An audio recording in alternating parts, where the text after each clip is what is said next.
Hello, fans, and welcome to This Day in Baseball, where we're going to bring you a full radio broadcast of today's game.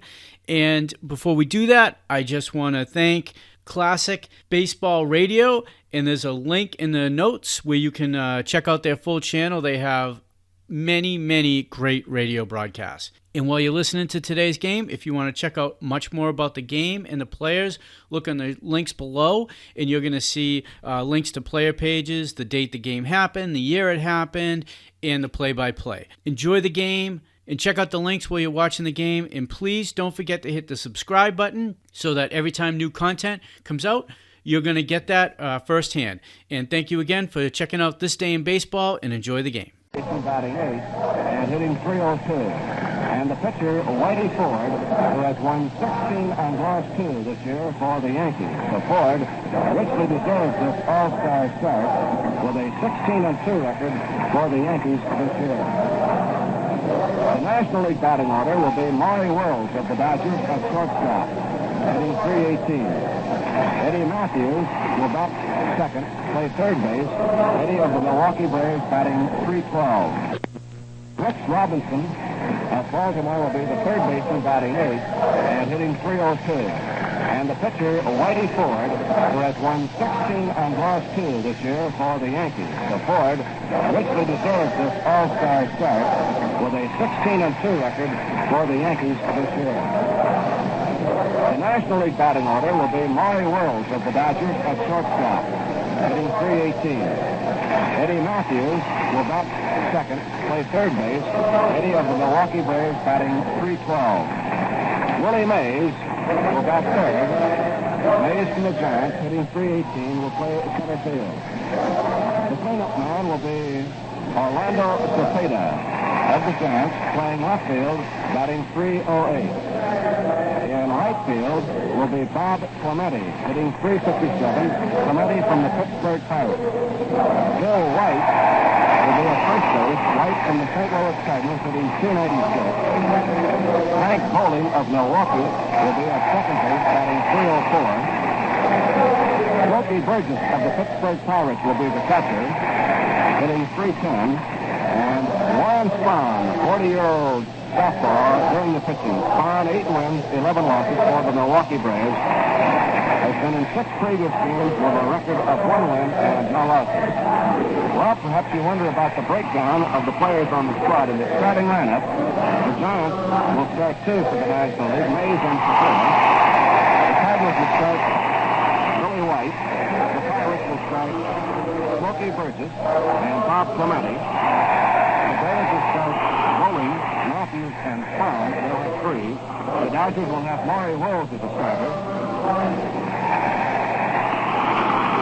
And for the American League, the Yankees will dominate the starting lineup with 4. Whitey Ford, the pitcher. 2 back at shortstop. Mantle and Maris in the outfield. Detroit will have Cash and Calavio. Cleveland will have Romano, the catcher, and Temple at second base. And for Baltimore, Brooks Robinson will be the third baseman. The umpires for the game will be Stan Landis of the National League at the plate. Frank Newman of the American League will be at first base. Craig Crawford of the National League will be at second. Ed Runge of the American League will be at third. And Eddie Vargo of the National League on the left field foul line, with Carl Drummond of the American League on the right field foul line. Take the field.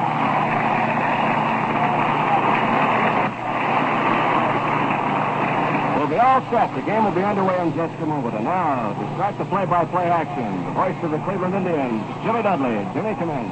Thank you, Jerry Doggett, and hello, baseball fans everywhere. Jerry, it's a real pleasure to be working with you here on the 1961 All-Star Game from beautiful Candlestick Park in San Francisco, California. A couple of 07 boys will be bringing it your way today. And, Jerry, from my native Virginia, best wishes to your native Texas, partner. Thank you, Jimmy. All ready to go, and the king of all pitchers, Warren Spahn, making his 12th appearance, is ready to work. A man who stands on the threshold of greatness. He has already enjoyed his share of it, only 4 games away from the coveted 300 circle.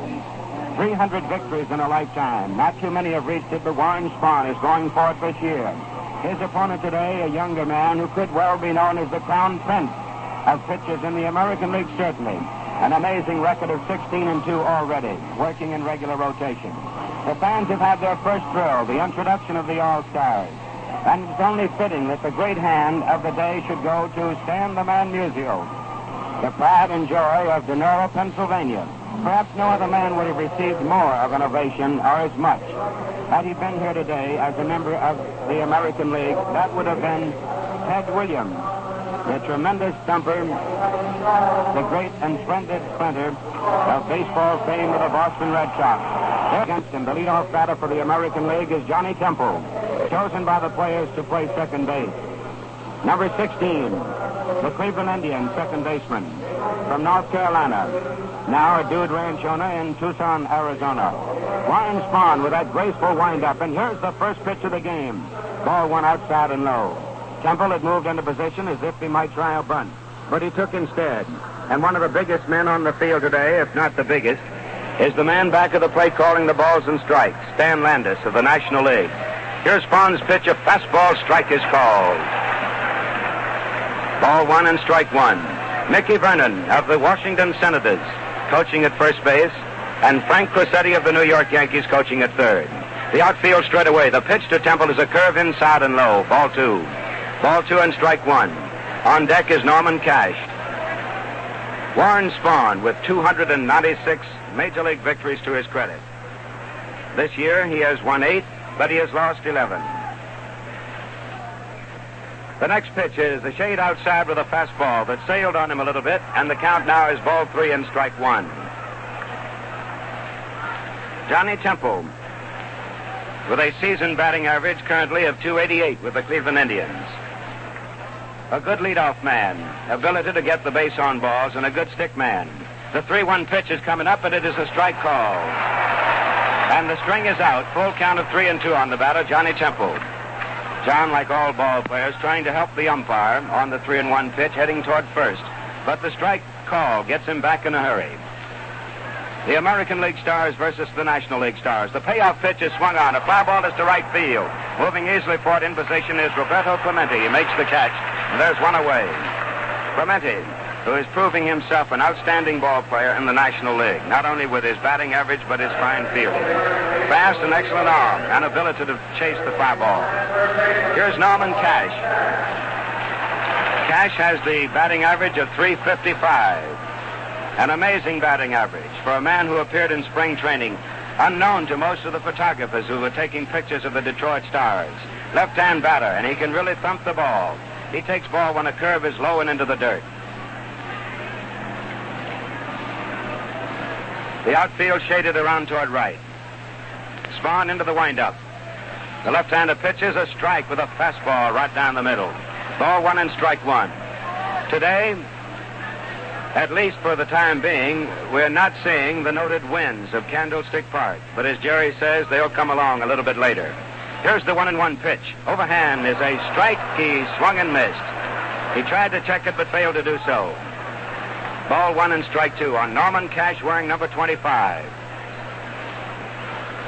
The home team, the National League, in their own white uniforms. The American Leaguers, the visiting club in this All-Star game, wearing the traditional gray. Swing and a miss. He struck him out on a curveball. Dom Cash, the first strikeout victim. There are two down. Spahn marks up his first one, but one of many in All-Star competition. The next batter is number 7, Mickey Mantle. Mantle flirted with the idea of batting left against even Spahn, where the wind's blowing, as they sometimes do, strong across the field here at Candlestick Park. More power, they say, as a right-hand batter. He'll give it a try. Swings on the first one and fouls it back into the stands and out of play. Strike one. Mickey Mantle, batting average .320, 29 home runs, 74 runs batted in, the pride and joy of Dallas, Texas. Mickey wears number 7, one of the most powerful men we've ever seen. Here's the pitch, a swing and a miss for strike two. Spahn teased him with a fastball, and he pulled the string. Took a little off, and the count is 0-2 with 2 out in the first inning, no score. While the American Leaguers 2 up and 2 down. On deck is number 9, Roger Maris. the big thumper of the American League. The outfielders are playing just about as far as they dare go back. The pitch is swung on, fouled off down the first base line, curving into the crowd, and another all-star souvenir. As Jerry has told you, it's a beautiful day. Our first visit to Candlestick Park, and we must say it's a beautiful one. Overlooking the bay, overlooking the hills beyond center field. 0-2 count. Here's the windup. The pitch, a fastball, is outside and low into the dirt. Smokey Burgess goes down for the stop. Ball 1 and strike 2. Watching the pitchers go down to the bullpens a few moments ago, you wondered how great it would be if you could have a bullpen staff like those. Next pitch in is fouled back to the stands and into the press box. Hit the right key on the typewriter. Ball 1 and strike 2 of the count. With 2 out, the American League, half of the first inning. A full house as expected, and thousands would like to be here, unable to obtain tickets. Ready on the go with 2 out, nobody on. The 1-2 pitch coming to Mantle. He swings and misses. He struck him out. Mantle goes down swinging, 3 up and 3 down. No runs, no hits, nothing across. And so at the end of the first half inning, the score, American League nothing, National League nothing. Jimmy Dudley with Jerry Doggett from Candlestick Park in San Francisco, the scene of today's All-Star game, the first of 1961, the second to be played at Boston. And incidentally, the man who will toss out the first ball in Boston is the chap we talked about a moment ago. What an ovation he would have received had he been here today. Big Ted Williams will be on hand for the game in Boston.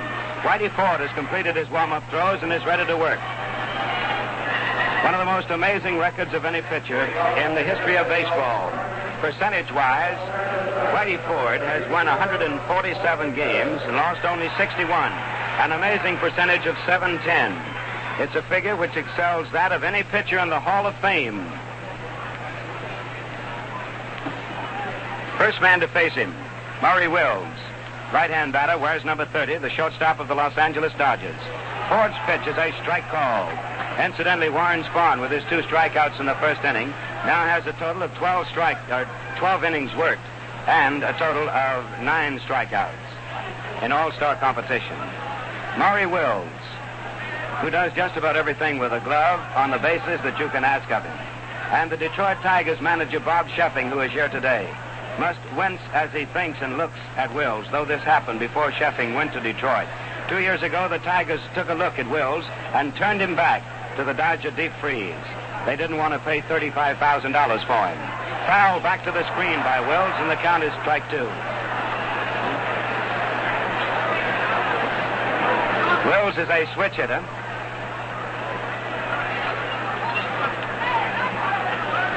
Batting average currently is .318. Here's the windup. The pitch is fouled in the dirt. A curveball cutting in on him. He got a piece of it, fouled it in the dirt. 2-strike count remains. No score when the last half of the first inning. Wills stole 50 bases last year, the most in the National League since Max Carey stole 51 for Pittsburgh back in 1923. So far this year with the Dodgers, he has 10. Swings on the pitch, a ground ball to the shortstop. Kubek is in up with it. The throw to first is in time. So Ford gets his first man. A ground ball out, 6-3, short to first, and that brings up number 41, the strong man of the Milwaukee Braves, Eddie Matthews, playing at third base with a batting average of .312. Matthews has hit 20 home runs. Been in 74 games for the Braves. The outfield now shifting a shade toward right. Curveball swung on as he tries to check his swing. It's by the pitcher, the third baseman Robinson, over up with it, throws to first in time. Fine play by Brooks Robinson, the agile, long-legged third baseman of the Baltimore Orioles, making another of his sparkling plays.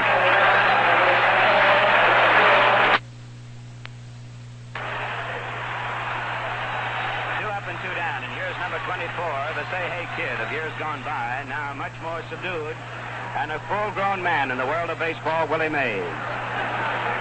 Perhaps in our time, the greatest of the ball players. Right-hand batter, he takes ball one inside. Mays claims to be a part owner of Whitey Ford. He loves to hit against him. Mays with a batting average of .318, 23 home runs. There's a strike with a fastball, waist high. Mays has a batting average of .438 in previous All-Star games. It's second high in the history of all the All-Star games. Pitch is fouled back and out of play. A fan in the mezzanine just missing a chance at a souvenir. Ball 1 and strike 2. Mays, of course, among active players, leads all in All-Star competition, batting average-wise. Charlie Gehringer has the highest average. The great one-time second baseman of the Detroit Tigers. But certainly Mays is the Gehringer of modern times. The 1-2 pitch is a strike with a curveball. He struck him out. Mays is called out on strikes. The side is retired. No runs, no hits, nothing across.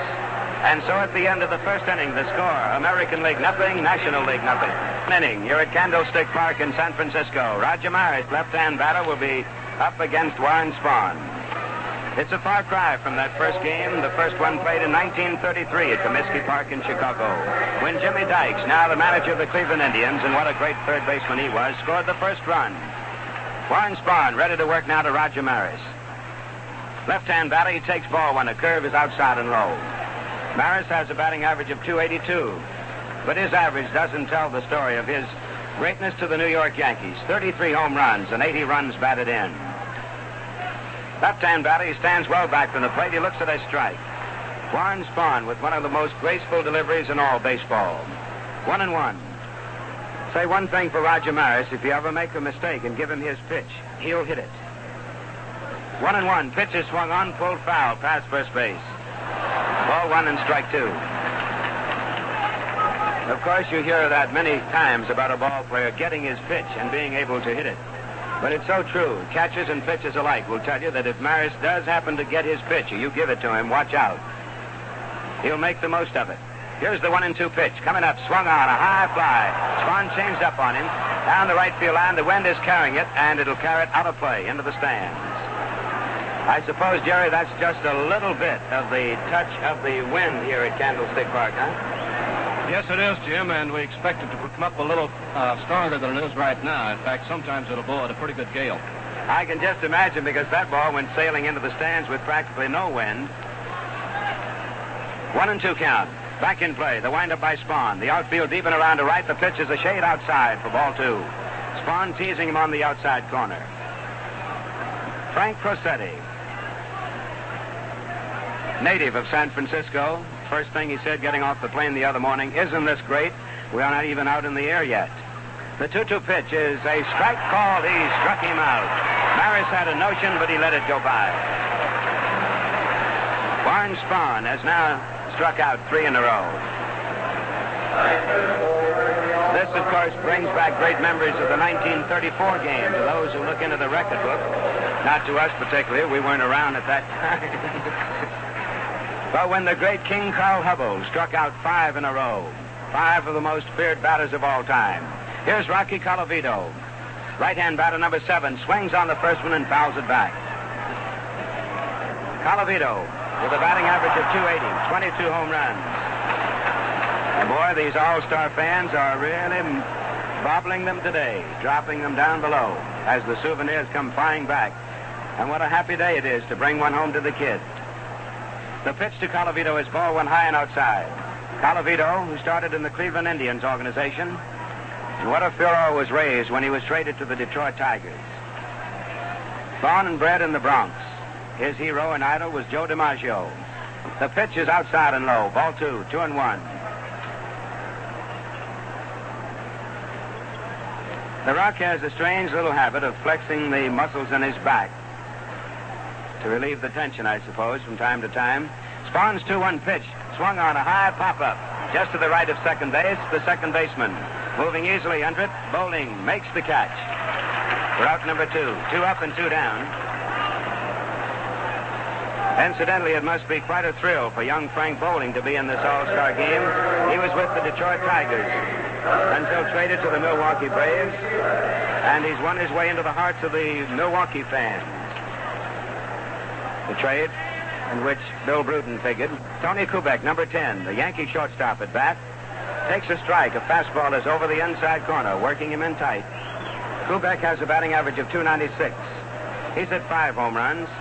These American leaguers in this lineup right now have a total of 127 home runs to their credit.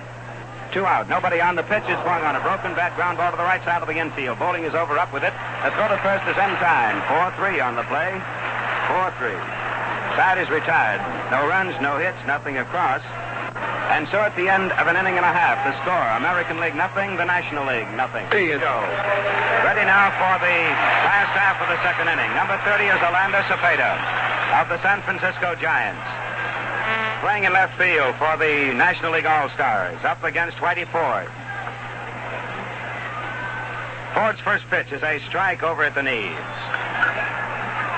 Orlando Manuel Cepeda. Born in Puerto Rico, September 17th, 1937. A strong boy who can really mash the ball. Batting average .308. Right-hand batter, he swings on the pitch and skies one high to center field. Mantle comes moving in easily with those powerful strides. 100, he makes the catch. Out number 1. Last half of the second inning, and the pitchers are certainly controlling the ball game as of right now. That brings up Roberto Clemente. Pittsburgh Pirates. Batting average .357.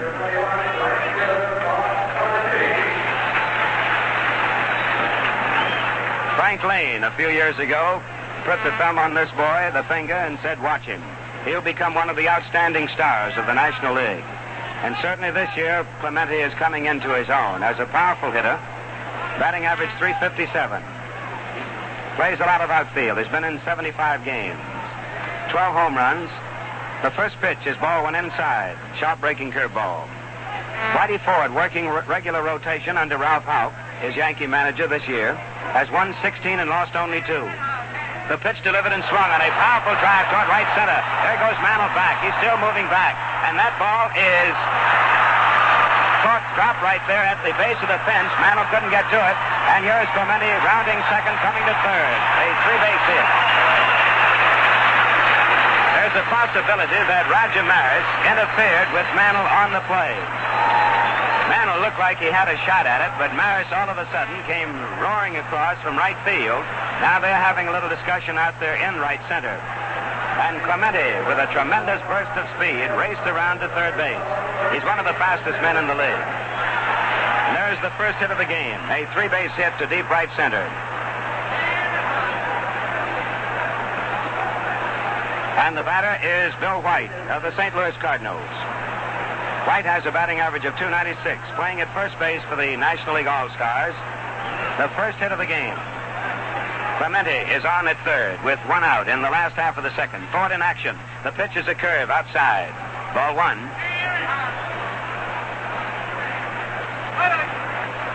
It's quite possible that Maris and Mantle were unable to hear one another, giving the yells of "I've got it." Curveball swung on and fouled in the dirt. Rolls back of the plate. Ball 1 and strike 1. Bill White, who used to play with the San Francisco Giants, traded to the St. Louis Cardinals.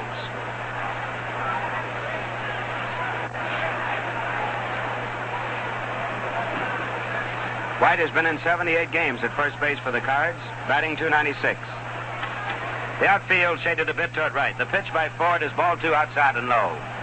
Third baseman Brooks Robinson is in on the edge of the infield grass in case of a bunt try by White to get this run home with 1 out. Second baseman Temple, deep at his position. Maris in right, Mantle in right center, Colavito covering left field. Last half of the second with 1 out. Runner on third moves down the line. The pitch is fouled back into the stands. Back of home plate and over the screen.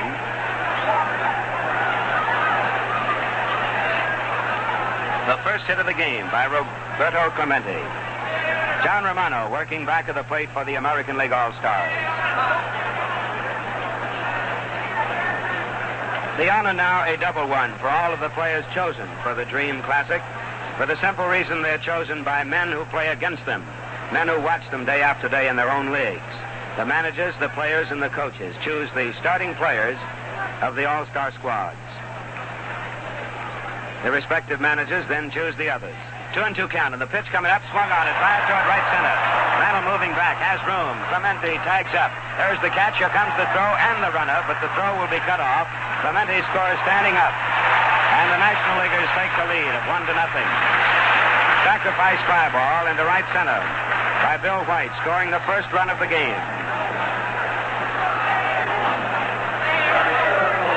And the thrill for Clemente is no less than the one probably enjoyed by Jimmy Dykes a long time ago back in 1933 when he crossed home plate at Candlestick Park with the first All-Star run of all time.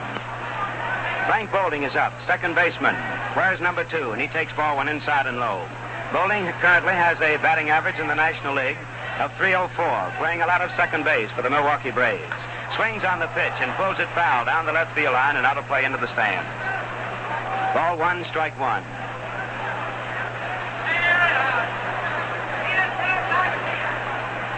Bolding, a fine star in the American League, proving his right to be called that in the National League. Ball 2, fastball, spun him out of there.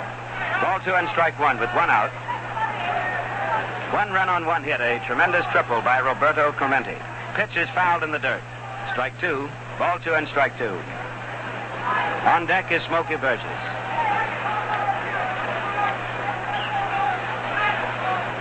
The outfield playing around toward left. New supply of baseballs for the big man back of the plate in blue, Stan Landis.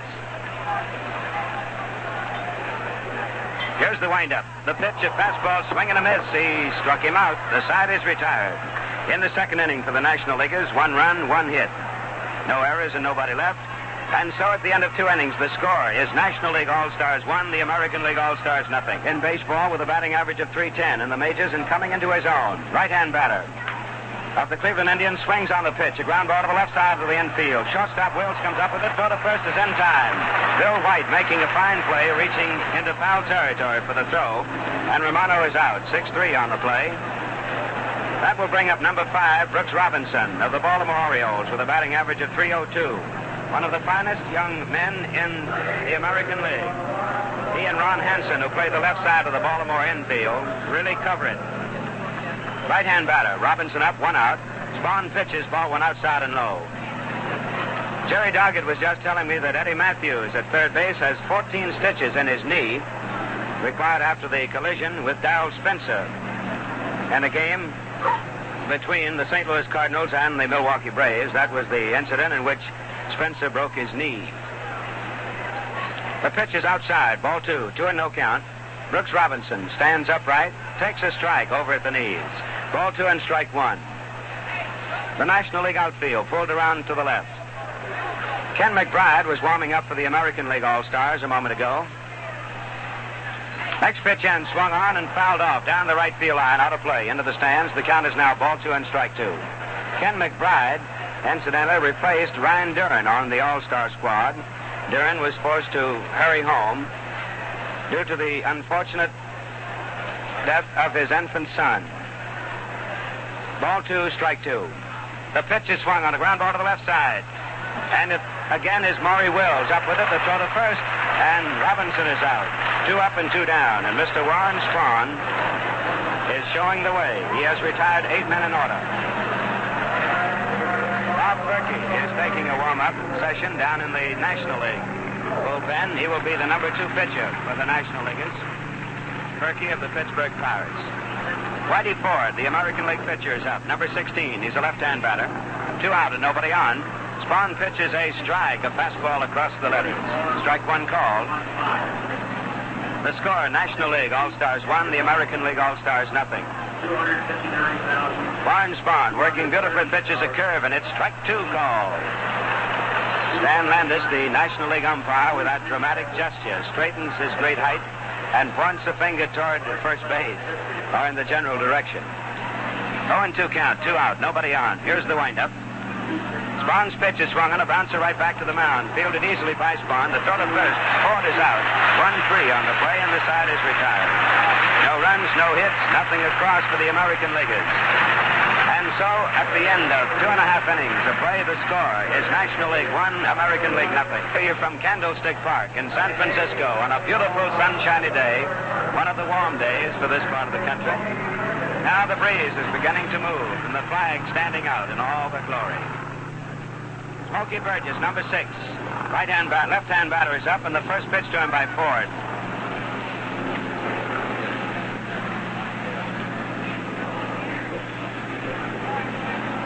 Stewart is on deck to bat for Warren Spahn.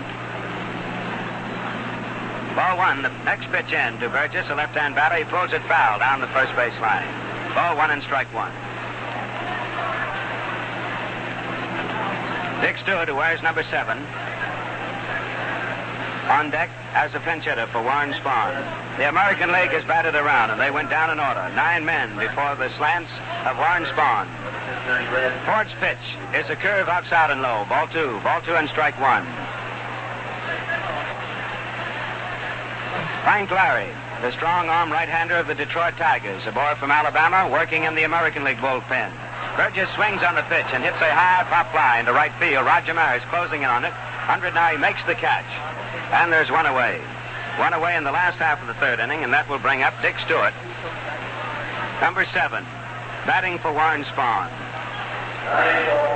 Stewart has a batting average of .285. He's hit 10 home runs.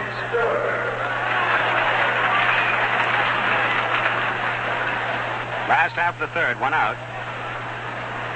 Stewart, a right-hand batter. One of those very confident but not overly cocky youngsters of baseball who says, I belong in your starting lineup every time you play a game. The first pitch by Ford to Stewart is a curve breaking inside, ball 1. The National League leading by a score of 1-0 in the last of the third. A 3-base hit and a fly ball in the second inning. 3-base hit by Clemente of Pittsburgh. The pitch is swung on by Stewart, a high fly ball down the left field line. It's curving foul. Chasing for it, the shortstop and third baseman. Neither can get to it. Right at the base of the wall. Good try by Brooks Robinson and Tony Kubek of the left side of the infield. You're right, Jerry. That wind is really kicking up, and the flags are beginning to move out. And it'll undoubtedly be stronger before the game is over. We'll see it for sure. National League 1, American League nothing. Last half of the third inning with 1 out and nobody on.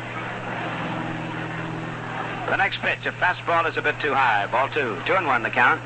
Whitey Ford working for the American League All-Stars. Perky and Larry are getting ready to work for their respective leagues. Pitch is swung on, and there's a drive toward left center. That ball will be in there for a base hit.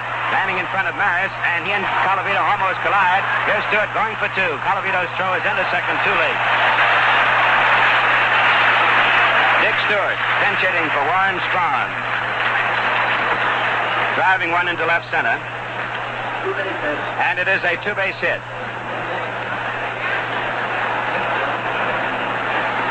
So the Pirate first baseman, Stewart, is on at second with 1 out, and coming to bat is Maury Wills. Wills' first time at bat, rounded out, a switch hitter, batting right.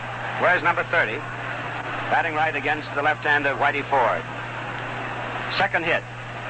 Pitch is swung on, a fly ball down the right field line. It'll be out of play. Wynn carries it into the stands.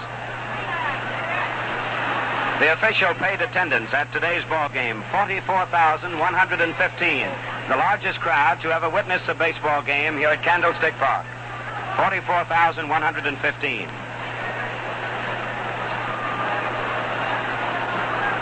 Two strong right-handers are getting ready to take over. Larry for the American League, Perky for the National League. Two of the top stars of the majors, replacing two equally fine left-handers. They'll be coming on in the fourth inning. 1 out. The National Leaguers have a runner at second. The National League leading 1-0. They try the pickoff play.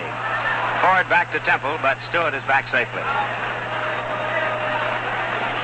Landis, the umpire, back of the plate. Umon at first. Shag Crawford at second. Ed Runge at third. Vargo and Drummond are the umpires on the lines. Drummond down right. Vargo down the left field line. Up and ready. Ford checks the runner with a look. The pitch, a fastball swing, and a foul tip out of play. 0-2 count on the batter, Maury Wills.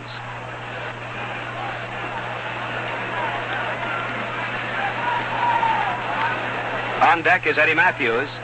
Now Romano goes out to talk with Whitey Ford. Really amazing when you think of Ford's great record. 16-2. National League Stars 1, American League Stars nothing. Last half of the third. 1 run on 2 hits. Runner at second. The American Leaguers have not had a base runner as yet. Ford up and ready. Checks back to the runner with a look. Stewart leads down the line. The pitch is swung on. A sharp ground ball foul past third base. 0-2 count remains. Warren Spahn setting the American Leaguers down in order. While the National Leaguers came up with a run in the second inning with 1 out, Clemente hit a long fly ball into right center. Mantle had a chance at it. Maris came streaking across. They did not collide, but it might have troubled Mantle. It dropped for a 3-base hit. Clemente scored on White's fly ball to center fielder Mantle. The 0-2 pitch. His ball went inside and low. Ball 1 and strike 2. The second All-Star game will be played at Boston's Fenway Park. National League leading by a score of 1-0. We're in the last half of the third. Stewart off at second. The pitch coming on. Swung on a ground ball to the second baseman. Temple up with it. The throw to first is in time. Wills is out as Stewart moves to third base. So there are 2 down, and the batter will be Eddie Matthews.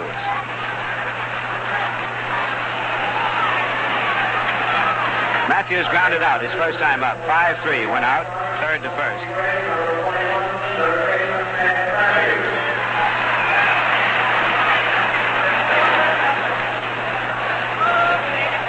All right, Eddie Matthews, number 41, stands in, a left-hand batter. Here's a boy who can hit a ball a country mile, too. The outfield, however, playing him almost straight away. Mantle a step or 2 off. First pitch, he swings on it and pops it up foul, off to the right. First baseman coming in, the catcher, John Romano. It's Romano calling, and he makes the catch. Route number 3, the side is retired. No runs, 1 hit, and 1 man left for the National Leaguers. And at the end of the third inning, the score is National League 1, American League 0. Fourth inning of the All-Star game from Candlestick Park in San Francisco. A couple of changes in the National League lineup. New pitcher is Bob Perky. And at third base, Ken Boyer, number 14 of the St. Louis Cardinals, in place of Eddie Matthews. Perky has been a whale of a pitcher for the Redlegs this year. He has won 11 and lost 4. And along with the other fine starters and relievers of the Cincinnati pitching corps, Hunt, Cook, O'Toole, Mahoney, and Joey J., the Redlegs of Cincinnati, under the managership of Freddie Hutchinson, are leading in the National League race. And as has been said so many times before, it couldn't happen to a nicer guy than Freddie Hutchinson. Been doing a tremendous job with a bunch of men, calls from here and there, but an infield tied together by Don Blasingame. Other outstanding stars, Gordy Coleman at first base, and a great outfield. They're playing great ball. Johnny Temple leads off for the American Leaguers in the first of the fourth. The first pitch, he fouls it back and out of play, into the stands. In the American League, the Detroit Tigers and the New York Yankees currently battling for the top spot, with the Baltimore Orioles and the Cleveland Indians chasing not too far behind. Batting in the number 2 position. Ken Boyer at third base, batting in the number 9 position. Boyer will bat in the number 9 position in the National League lineup. The pitch to Temple. He swings and hits a line shot toward left field. Going back, the left fielder, Cepeda, gets a glove on it, drops the ball. Here's Temple going for second. The throw coming in will be late. Temple in on a slide. Orlando Cepeda misjudged the ball. A line drive that continued to ride into the wind. And it is an error charged on the left fielder, Orlando Cepeda. The first error of the All-Star game. A light for Temple on at second base. And coming to bat is Norm Cash, who struck out against Warren Spahn. Spahn, incidentally, pitched 3 perfect innings. 3 innings. Retired 9 men in order, striking out 3 of them. So Temple is on. A 2-base error charged to Cepeda. The National League leading by a score of 1-0, but the American League threatening. Cash struck out in the first inning. He takes ball 1 outside. Perky has been in 19 ball games for Cincinnati, 17 times as a starter, won 11 and lost 4. He's held 7 complete games, earned run average 3.52. The outfield deep and around to right. The pitch into Cash. He takes a strike call. Ball 1, strike 2. National League All-Stars, 1 run, 2 hits, 1 error. American League All-Stars, no runs, no hits, no errors. A runner at second, the first runner, on as a result of an error. Perky's pitch, and it breaks in on the bat, and it's fouled off. Cash unable to get the bat out of the way, and the count remains ball 1 and strike 2. Cash, playing in Briggs Stadium, or Tiger Stadium in Detroit, has done an outstanding job for the Tigers this year with his 24 home runs, 70 runs batted in, and an average of .355. Where's number 25? Here's the pitch. Too low with a fastball. Ball 2, strike 2. Perky is a strong side armor with a world of stuff. And, of course, he gives you that knuckleball on occasions. Pittsburgh must groan a little bit when they think of letting this guy go. The pitch is swung on, and there's a ground ball to the second baseman. Long hop taken by Bowling. The throw to first, and Cash is out. Cash grounding out, second to first. 4-3 on the play. 4-3, Temple holding at second. Frank Larry getting ready to come on for the American Leaguers in the last half of the fourth inning. Here's Mickey Mantle, now switching over to bat left. Perhaps one of the greatest switch batters of all time. Great power from either side. Runner on at second. The pitch is fouled, back to the stands. Ball breaking in on him. He went for it, fouled it back. Strike 1.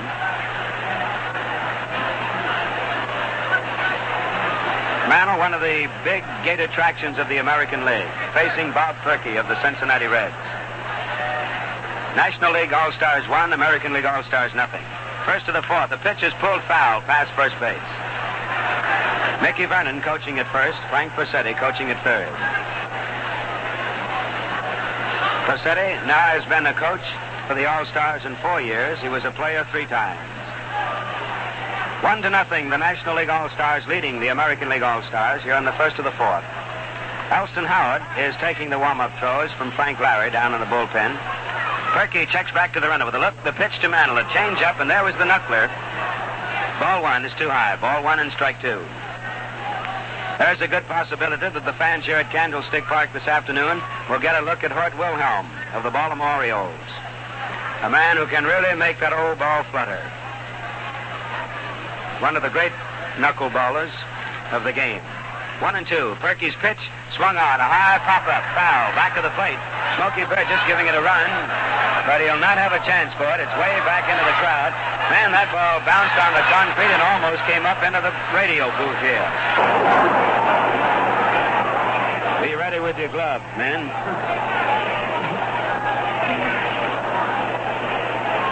National League All-Stars 1, American League nothing. But the American League threatening. With 1 out, they have Temple on at second base. Bat with the count of ball 1 and strike 2. Here's the pitch, swung on a ground ball to the right side. This will not be it. Bowling has it. The throw to first in time. Mantle traveling hard is out. Temple moved to third on the play. And that brings up Roger Maris. Maris struck out in the second inning. 1 of 3 strikeouts, marked up by Warren Spahn.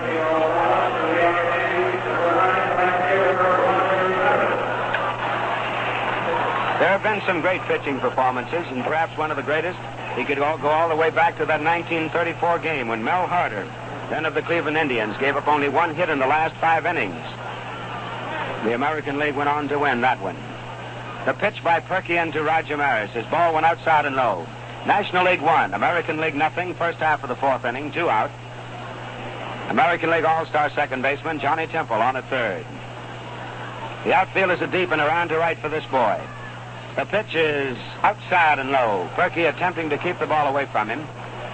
Ball 2, no strikes. Roger Maris, who came by way of South Dakota to the major leagues in the Cleveland Indian organization, traded to Kansas City, and then moved up to the New York Yankees. 33 home runs to his credit so far this year. Calls for time as Perky took a little bit too much of a pause to get ready.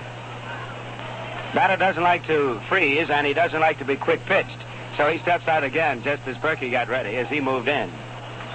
Back in play. Both are ready. The 2-0 pitch coming up. Maris swings, pulls it down the first base line to Bill White. Up with it. Tosses to the pitcher. Underhand coming across, and Maris is out. 3 infield outs after a 2-base error had put a man on second, and Perky. 1 error and 1 man is left. And the score at the end of 3.5 innings of play, National League 1, American League nothing. At Candlestick Park in San Francisco. We're moving into the last half of the 4th inning of a real squeaker, a real pitcher's battle. The National League is leading 1-0. The American Leaguers in 4 innings have had only one base runner. That's the result of an error. On a line shot to left field by Johnny Temple, Orlando Cepeda just momentarily misjudged the ball, gloved it, and then was unable to contain it. It dropped to the ground back of him. Here is Willie Mays, and his mere appearance at the plate electrifies the crowd as they anticipate what he just might do. Here's a man who's been a great star, not only in league play, but in all-star competition, World Series play. And Frank Larry working, the first pitch in, a ground ball through the shortstop, off his glove, rolls into left field. Mays makes the turn. Here he goes, streaking to second. Alavito comes in for the ball. The throw is late. And Willie Mays with a burst of speed after sending that ball off the glove of the shortstop. Race to second base. And it is going to be an error. An error charged on Tony Kubek. A rough chance as the ball bounced high off the heel of his glove. That brings up number 30, Orlando Cepeda. And now John Romano goes out to talk with Frank Larry. Larry hails from the state of Alabama, product of the University of Alabama. He's one of 7 boys, all athletes, either football or baseball. Larry, with the Tigers this year, has made 19 starts, has hurled 12 complete games, pitched 2 shutouts, and racked up a record of 13 wins as against 4 losses. Now there may be trouble. Larry may have some trouble of his own. Bob Sheffing, his manager at Detroit, and the all-star manager, Paul Richards, are walking out to the mound. And quickly now, we're getting some action down in the American League bullpen. Larry is showing the hand, his pitching hand, to Paul Richards. And certainly Bob Sheffing has plenty of reason for worry. Dick Donovan,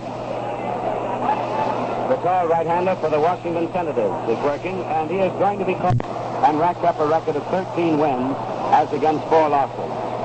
Now there may be trouble. Larry may have some trouble of his own.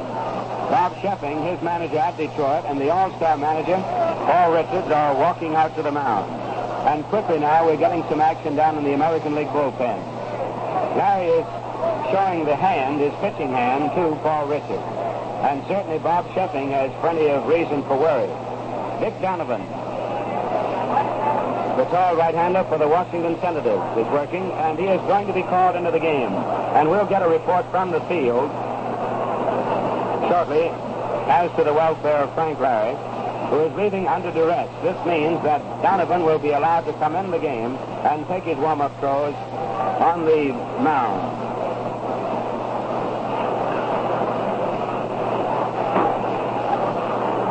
Speaking of Frank Larry, as Dan Daniels wrote in New York, the thrill of the year poll doesn't come up for a long time.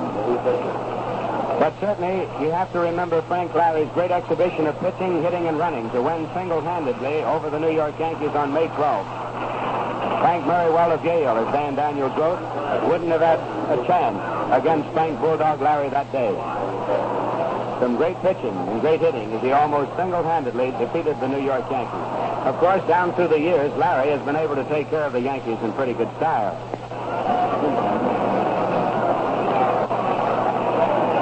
Dick Donovan says he's ready, and Johnny Temple, the second baseman, in for a word with him. And now Donovan wants to talk with his catcher, John Romano, briefly. Romano goes out.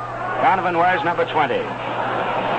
He's been in 13 ball games, 12 times as a starter. His record shows 4 wins and 8 losses, but an earned run average of 2.81 indicates that he suffered a lot of tough luck, and this is truly the case. He had a tough time winning. But the luck of the Irish finally came around and smiled on him, and he started to win, and he'll win a lot more.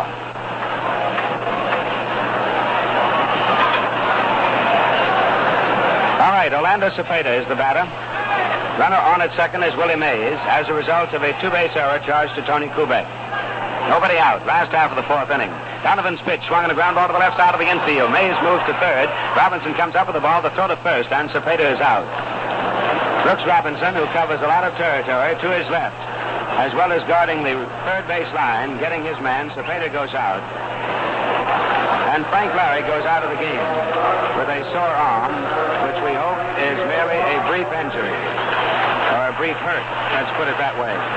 Roberto Clemente, who tripled deep to right center his first time at bat, stands in.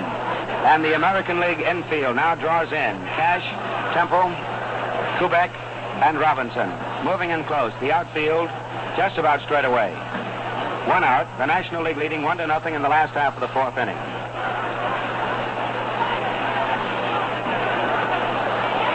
On deck is Bill White. Donovan watching Mays at third. You never know what Mays is going to do on the bases. The pitch is swung, a high fly ball to right field. Maris now coming in.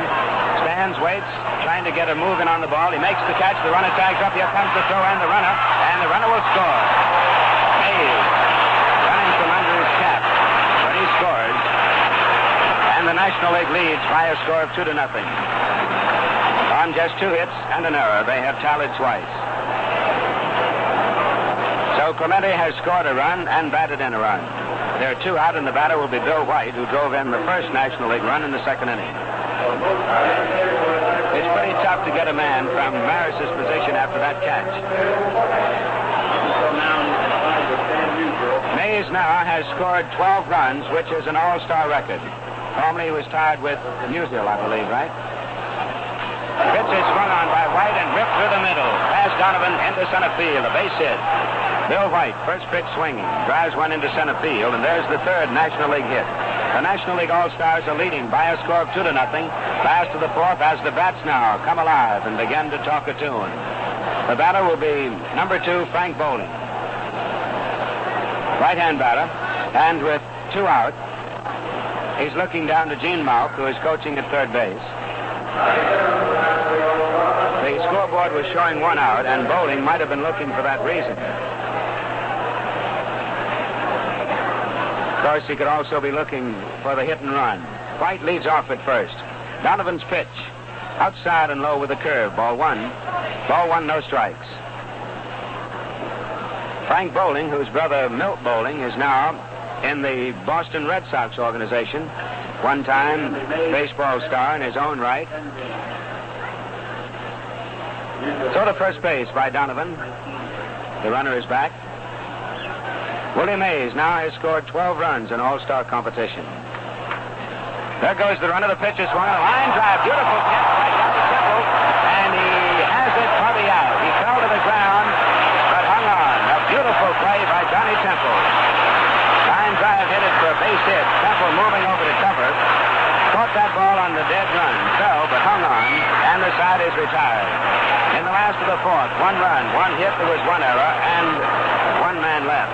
Chicken Lickers here in the 5th inning. They have yet to get a base hit. Bob Perky's first pitch is ball 1 outside and low. This broadcast coming your way from Candlestick Park in San Francisco. The pitch is swung on, and there goes the blast deep to center field. Mays is going back, has a shot at it. Right at the fence, he makes the catch. 365 or 70 feet away from home plate. And perhaps without the strong wind here at Candlestick Park, it might have been out of here. A well-hit ball, but just a long out. And May is giving it the famous basket catch. 1 away, and that brings up Tony Kubek of the New York Yankees, grounded out his first time at bat. To end the first half of the 5th inning with the National League is leading 2-0 over the American League All-Stars.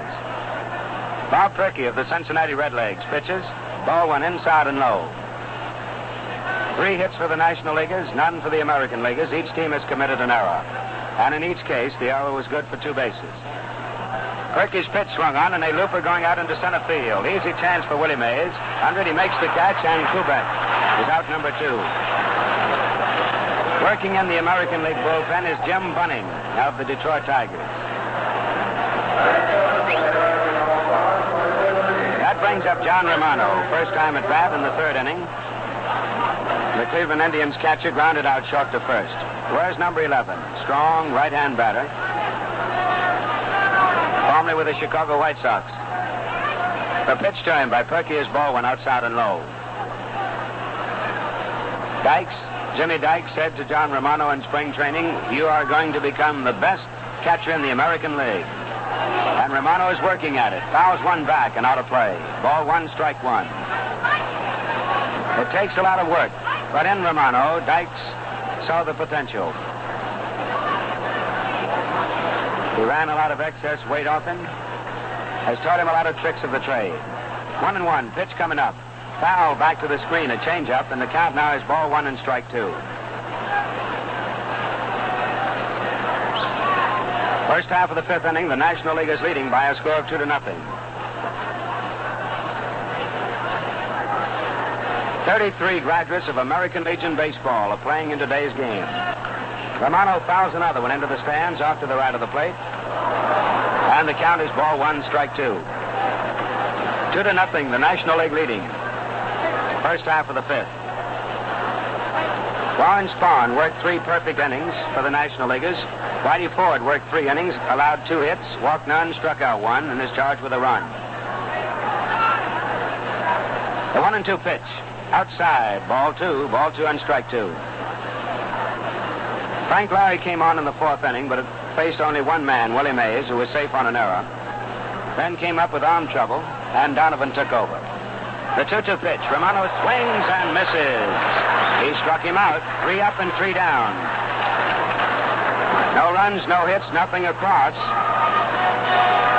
And so, at the end of 4.5 innings of play, the score is National League 2, American League nothing. Changes now as we go to play in the last half of the 6th inning. The National League leads the American League 2-1. Harmon Killebrew, who pinch hit in the top of the 6th inning, stays in the game and will play third base. And the new pitcher will be from Detroit. Running 9 wins, 6 losses, and a 3.55 earned run average. Here's Bob Clemente of the Pirates at bat. Tripled and flied out. He's 1 for 1. His fly ball was a sacrifice that got in a run. Bunning's pitch is curved, low outside, ball 1. Bunning is in his 3rd game. His all-star record, 1 win and no losses. Big right-hander delivers. Clemente swings a high fly ball deep into right center field. Mickey Mantle goes back, near the track, near the fence. He's got it. Fine play by Mantle, a long run. And Clemente hit it deep and is out. So Bob Clemente, the National League leading hitter, flies deep to Mantle, and here's Bill White, the first baseman. Bill has singled and driven in a run with a sacrifice fly. The National League leads 2-1. Mike Cornelis of Boston is in the bullpen now for the American League, with Jim Bunning doing the pitching. Bill White waiting. Here's the windup in the pitch. A little low with a breaking ball. 1 ball and no strikes. 1 out. Last half of the 6th inning at San Francisco. National League 2, American League 1. Bunning, the right-hander, into the windup, delivers again. Curveball is inside, and the count 2 balls and no strikes to Bill White. Bill hitting .296, the St. Louis Cardinal first baseman. Had the top thrill of his career last week when he hit 3 home runs in a game against Los Angeles. Here's the 2-0 pitch. Bill takes a strike at the knees on the inside corner. White has 8 home runs, 37 runs batted in. American League outfield around to the right. They play White to pull, play him deep. The 2-1 pitch on the way. Curveball stays high, and it's 3-1. Killebrew is now playing third, and if you're scoring with us, he bats in the number 9 spot, and Bunning bats in Robinson's spot, 7th in the order. Bill White waiting, 3 balls and a strike. Bunning ready, delivers. White swings and fouls it straight back over the backstop. 3-2. American League outfield, Colavito in left, Mantle in center, Maris in right. The infield, Killebrew at third, Kubek at short, Temple at second, Cash is at first. Romano catching, and Bunning now doing the pitching. Bunning is the 4th American League pitcher, behind Ford, Larry, and Donovan. Here's the windup, 3-2 pitch. White swings and throws it down the right field line, in the corner, and this one is in the corner, foul ball. Bill White hit it way down in the right field corner, out of view with the stands jut out. And it took 1 bounce to the wire fence. So Bill White hit a 3-2 pitch foul deep in the right field corner beyond the American League bullpen. So the Cardinal slugger comes back to the plate, and Bunning gets a new ball to work with. The umpires are Landis of the National League at the plate, Frank Umont of the American League at first, Shag Crawford of the National League at second, Ed Runge of the American League at third, Eddie Vargo on the left field line from the National League, and Cal Drummond on the right field line. Here's the pitch swung on foul, and this will come back out of play. Count stays 3-2 to Bill White. 1 out, nobody on in the bottom of the 6th inning. The National League 2, the American League 1 from Candlestick Park in San Francisco. The National League got a run in the 2nd, another in the 4th. The American League, a home run, pinch hit by Harmon Killebrew in the 6th.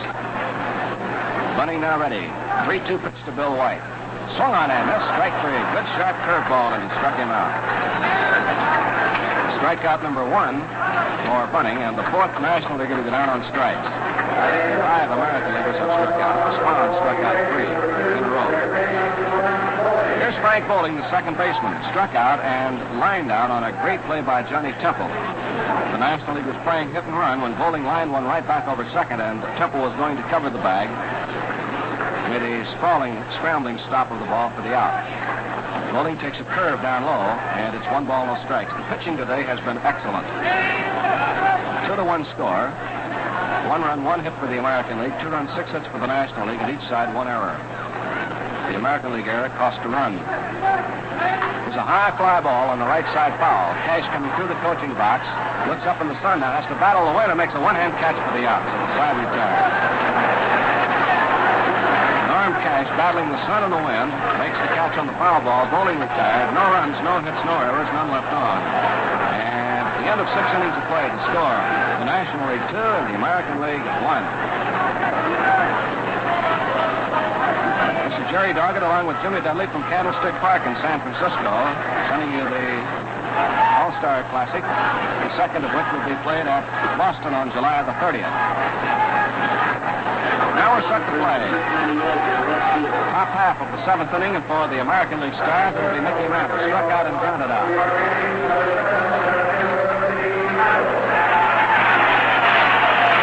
Mantle the batter. Mickey, of course, switches, and now he'll bat from the right side again. A piece of paper blows onto the field, and Mickey goes out to retrieve it. And it's tidying up the infield. The breeze has not hit its top peak today, according to Candlestick Park customs, but it's blowing pretty good. A half swing, and it's a strike to Mantle. Tried to hold up on a high curve. 0-1 to Mantle. Roger Maris on deck, and then Rocky Colavito. 2-1 score. The National League leads the American from San Francisco. Swing and a miss at a changeup, and it is strike 2. McCormick pulling the string to Mantle. 0-2. Mickey hitting .320 thus far in the American League season. The next pitch is outside. 1 ball, 2 strikes. 1-2. Mantle is batting third in the American League order. Now the pitch. Curveball is fouled straight back. Count stays at 1 ball and 2 strikes to Mantle.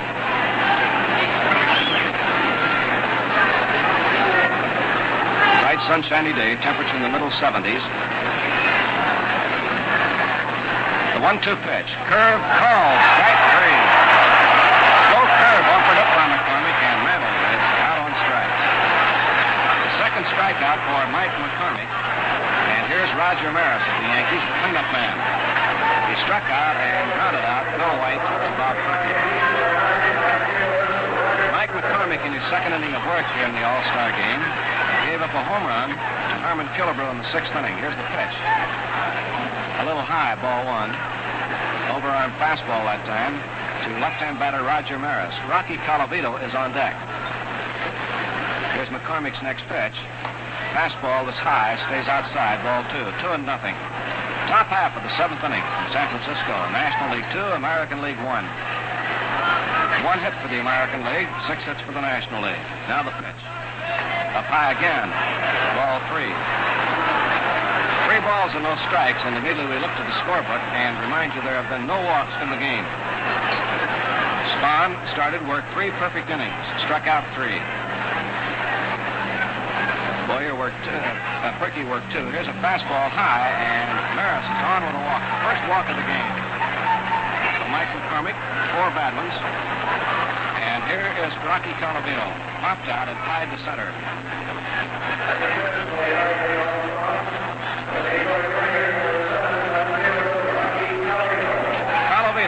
Detroit, hitting .280. Big, strong right-hand batter. The National League infield now with one away moves to double play depth. Boyer, Wills, Bowling, and White.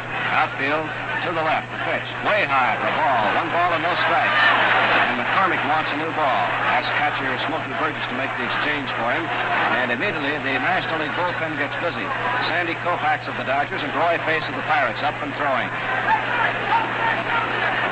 So the National League, a right-hander and a left-hander in the bullpen now as McCormick has walked a man.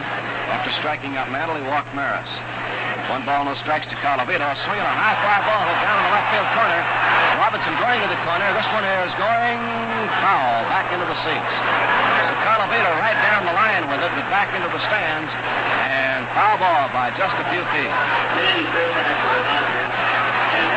So it is 1 ball and 1 strike to count to Rocky Colavito.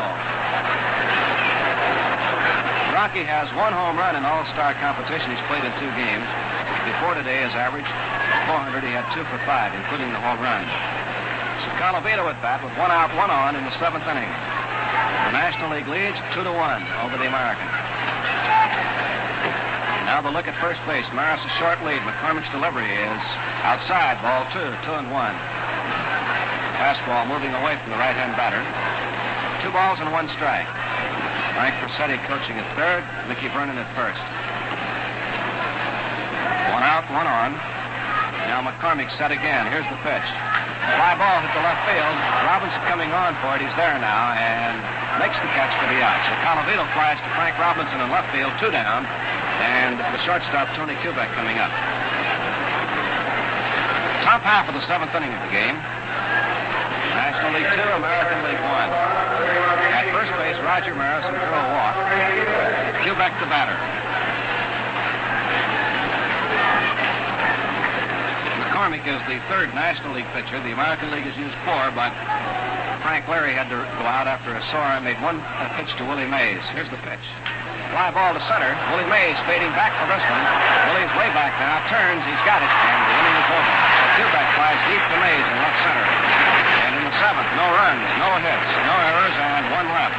And the score at the end of 6 1/2 innings of play. The National League 2, the American League 1.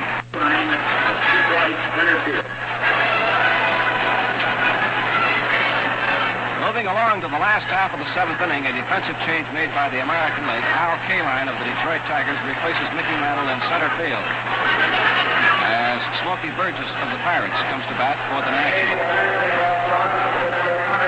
So Kaline checks into the game here in center field in the 7th inning, 2-1 in a well-played, well-pitched ball game. Here's Jim Bunning now to the windup and the pitch to Smokey Burgess. Curveball is swung on and missed strike 1. He took a little off on the curve. Smokey has flied to right and singled to right, so he is 1 for 2. Burgess has 1 hit in all-star competition. That was the base that he got in the 5th inning. Here's Bunning's windup pitch. Sloan hit down the first base side. Up with it is Cash. The underhand toss to Bunning in time and Burgess out. So the play going 3-1. And that'll bring up Kenny Boyer, batting in the number 9 spot. Boyer and pitcher Bob Perky came into the game at the same time. Stewart had batted for Spahn in the 9th spot, so Boyer at night, and the pitcher now for the National League is batting 2nd. Here's Kenny Boyer. He struck out. His only time at bat today. So Boyer, big, strong right-hand batter, 3rd baseman from St. Louis. Bunning, doing the work, came on in the 6th. Right-hander winds, and here's the first pitch. Curveball fouled away on the ground back of the plate into strike 1. National League 2, American League 1. Last half of the 7th inning at Candlestick Park, San Francisco. Bunning with the new ball, walking around behind the mound. The breeze is at a good clip now from left across toward right. Here's Bunning to the windup, and Boyer waits. The pitch. Curveball is inside, and the count is 1-1. 1 ball, 1 strike to Kenny Boyer. Out on deck for the National League, leadoff man, Maury Wills, the shortstop.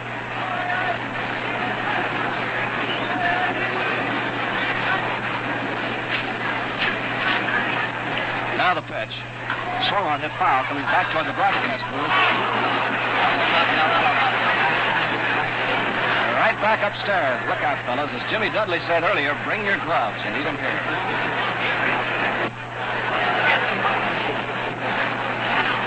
Count is a ball and 2 strikes to Kenny Boyer.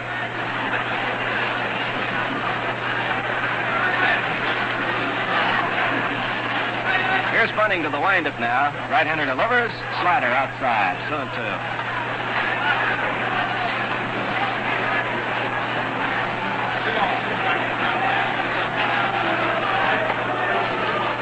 Two balls, 2 strikes, 1 out for the National League. They're batting in the 7th. National League, of course, the home club in the National League Park at San Francisco. Bunning's pitch. Boyer swings and misses, strikes out for the 2nd time. For Jim Bunning, his 2nd strikeout. And it'll bring up the leadoff man, Maury Wills. Grounded out twice, single to center. So Wills, hitting .318 on the regular National League season, comes up now to bat left-handed against Bunning. Maury Wills, the little shortstop who can fly.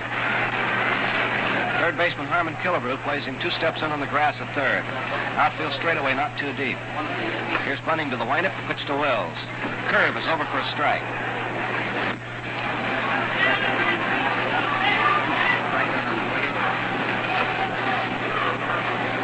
Pitcher spot due up next. Here's Bunning to the windup and the pitch to Wills. Swung on a bouncer to the right side. Johnny Temple up with an easy bounce. Play to first base and the side out. So it's 1-2-3 in the 7th for the National League. No runs, no hits, no errors, and none left on. The score at the end of 7 innings of play. The National League 2, the American League 1.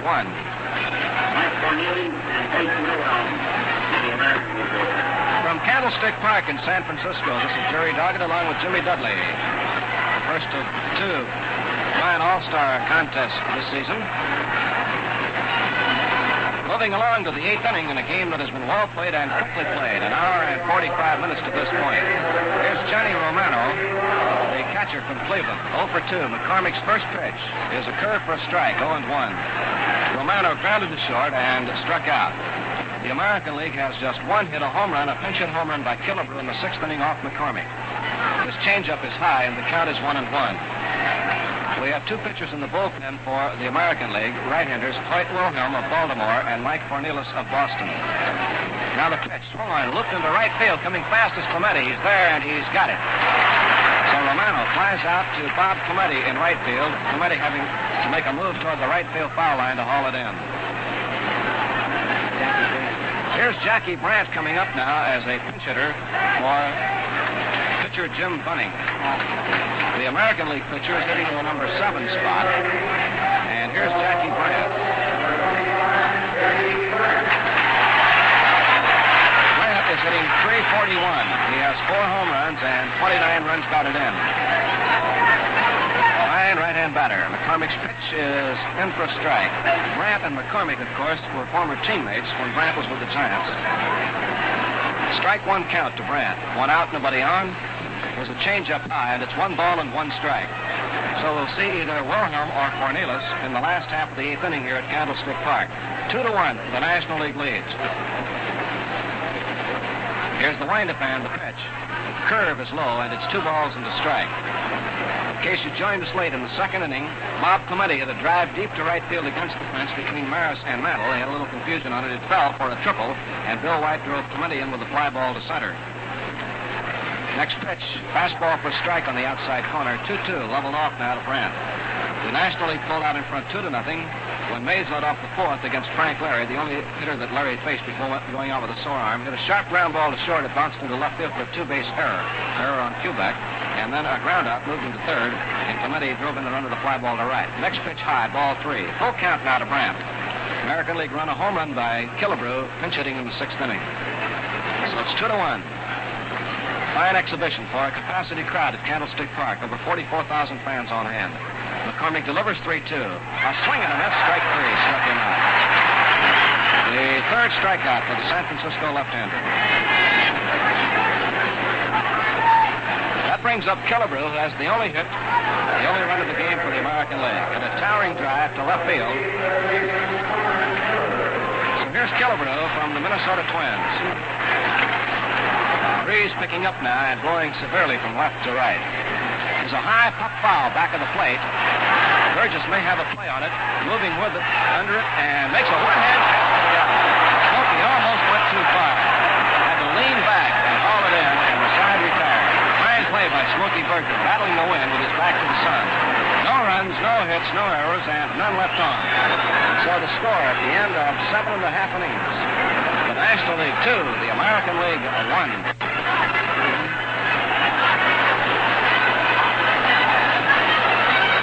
For the American League, a pitching change now. Mike Cornelis comes in from the Boston Red Sox. He has won 5 and lost 4.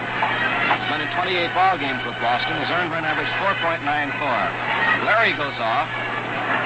Rather, Bunning. The American League is Ford, Larry, Donovan, and Bunning. And Bunning worked 2 innings.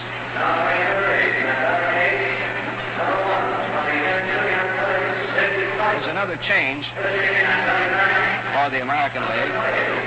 Dick Hauser of the Kansas City A's is at third base. And he will replace Killebrew, which means the pitcher now goes back into the number 9 spot. Perhaps. We'll have to see. George Altman will bat now for pitcher Mike McCormick. George Altman of the Chicago Cubs, a youngster who has certainly come a long way in a short time. Last of the 8. And Mike Cornelis delivers a swing and a high fly ball to deep to right field. Altman has really drilled one. She is gone into the seats in right field for George Altman of the Cubs.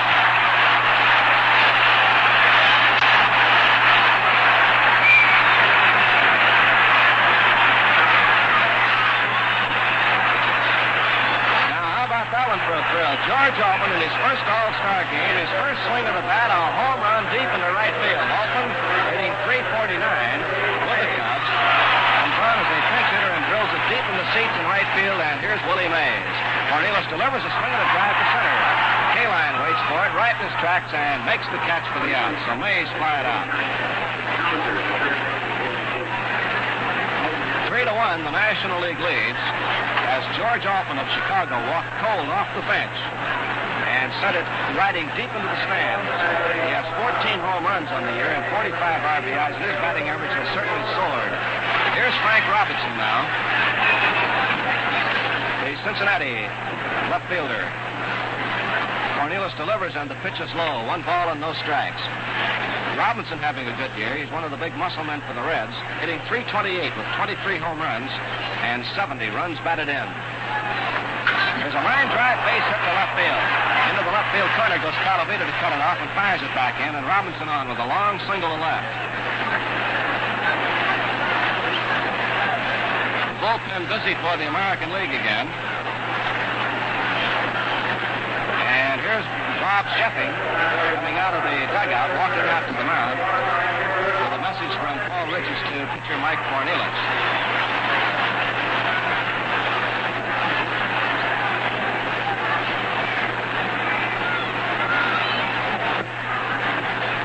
Meeting at the mound, and I believe Hoyt Wilhelm is going to get the call now to come in and take over for the American League from Mike Cornelis.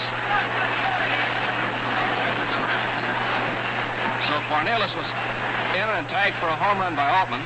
Mays lined straight to center, and then Frank Robinson drilled one down the left field line for a base hit. And the knuckleball artist supreme, Hoyt Wilhelm, getting the call now to come in out of the American League bullpen and take over the pitching. The fans here to watch Wilhelm, and Romano try to handle him. Of course, Wilhelm was a former Giant, but he was not here when the club moved to San Francisco. Here's Bob Clemente now, has tripled, driven in with a fly ball and flied to center. A play at first base, and Robinson is back. Wilhelm has been on both all-star squads, but he did not play in the game with the National League. Knuckler's over for a call strike to Clemente. Clemente is one of the notorious bad ball hitters in baseball. He really swings that bat. So the American League making another pitching change now. Cornelis worked a third of an inning, gave up a home run and a single. Play at first and Robinson back again. After Clemente, Bill White due up. Here's the look. Pitch to the plate. Clemente spins away from it inside. 1 ball and 1 strike.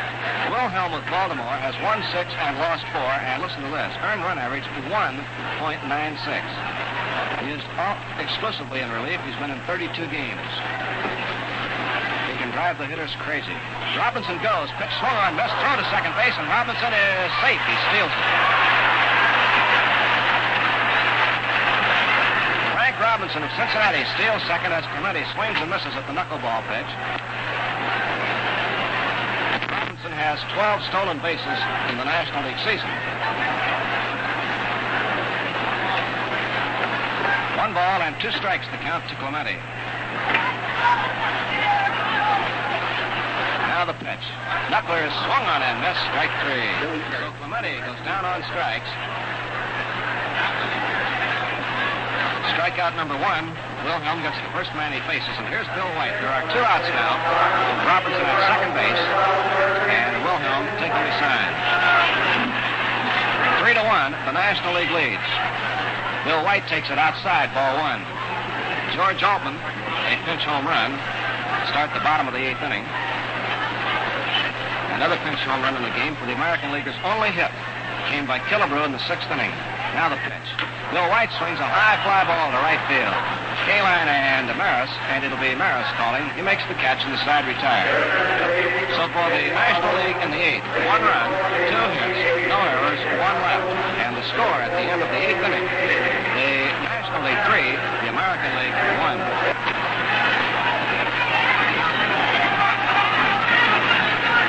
Into the 9th inning at Candlestick Park in San Francisco, the last chance for the American League, and they'll start off with the pinch hitter, Jim Gentile. And we'll check the American National League now. We'll have Elroy Face come on to do the pitching. So Face will become the 4th pitcher. McCormick worked 2 innings, making 3 innings, that allowed 1 run and 1 hit. Elroy Face, the mighty might of the Pirate bullpen, 4 wins, 3 losses. Don Zimmer is playing at second base now for bowling. So Don Zimmer of the Chicago Cubs gets into the ball game at second. And here's Jim Gentile now, batting for Johnny Temple. Gentile, the RBI leader in the American League. He has hit 82 runs in this year. And Jim, really having a fine year, has 22 homers. Swings and misses. Strike 1.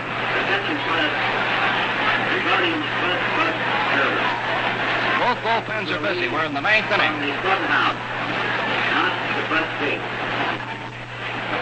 Little Roy Face on the mound for the National Leaguers. Here's the windup and the pitch. Breaking ball is low and inside, 1-1. Roy has a pitch that he calls his fork ball, and that has been his most effective pitch. He throws the ball from between the 2 fingers. Here's the pitch. Swung on, foul tip. Burgess knocks it down, and it's 1-2 to Jim Gentile. Stu Miller and Sandy Koufax in the bullpen for the National League, and Billy Pierce and Jim Perry in the American League bullpen. Here's the pitch to Gentile. Inside, he checked up, and it's ball 2, 2-2. Gentile is a local boy from Sacred High School in San Francisco, signed into the Dodger organization for a bonus after high school.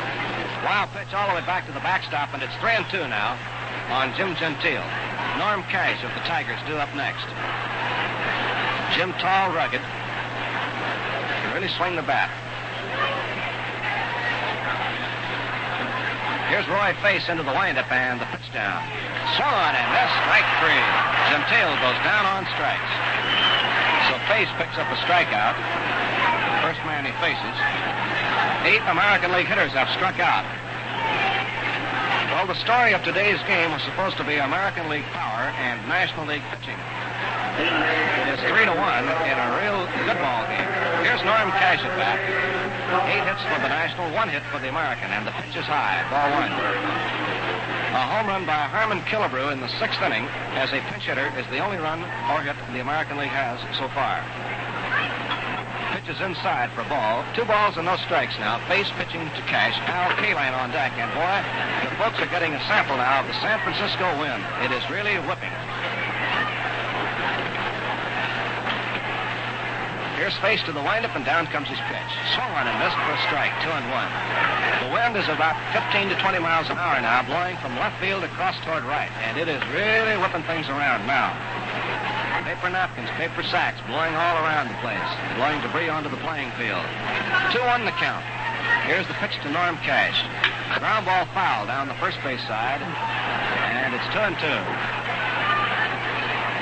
Making a minor operation in our broadcast booth to remove our NBC banner, which is swirling in the wind and up in our eyes. There you go. 2 balls, 2 strikes.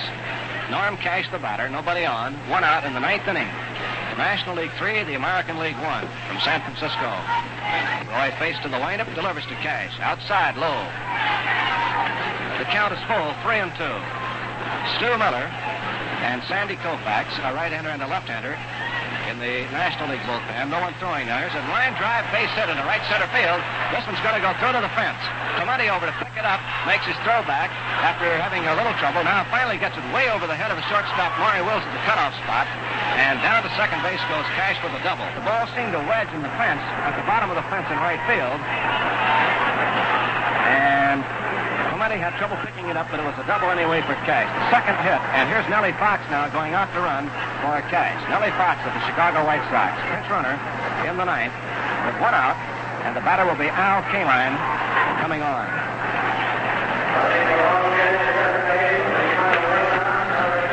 Kaline of the Tigers hitting .299, coming up now with a runner at second base and 1 out in the 9th inning. A double for Norm Cash. 3-1, the National League leads. Kaline at bat with Roger Maris on deck. Base delivers, and the curveball is over for a strike. Hit number 2 for the American League.